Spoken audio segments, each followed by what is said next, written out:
Yes, hello. I'm Dr. Yolanda White. I'm a pediatrician.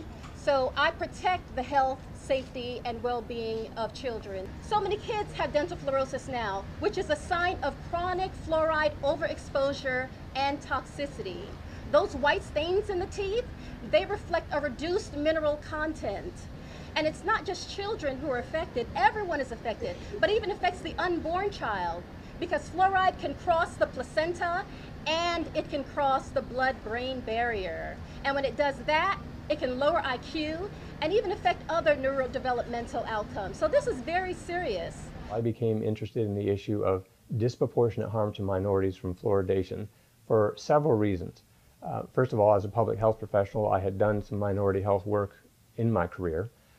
I also saw in a publication called Morbidity and Mortality Weekly Report from the CDC. In 2005, they had some information that they shared. Buried in the back of this study that they published was a little table, and it showed that Black Americans and Hispanics had disproportionate amounts of dental fluorosis. And I was intrigued by this and disturbed by it, actually. There's many different health effects that show up from fluoride. I think Dr. Yamiana said there's something like 30 enzyme systems that are affected, but the most obvious one is the dental fluorosis. Surgeon General of the Public Health Service was asked to give advice on the subject, so he formed a committee on non-dental effects. He had one on dental effects and one on non-dental effects. When they met, they discussed dental fluorosis and said that you'd have to have rocks in your head to allow your own kids to get dental fluorosis. And as a result, when they put their report out, they did call it an adverse health effect. Well, the report never made it to the public. It went up the line and someone altered it and changed the language in the report.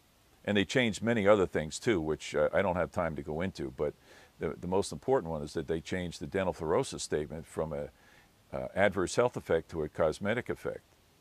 And there's a writer by the name of Dan Grossman, an investigative journalist, who looked into this and found out that the people on the committee had no knowledge of the fact that it had been changed. They were never asked to agree to it. So it basically does not represent, as it says it does, it doesn't represent the real deliberations of the committee.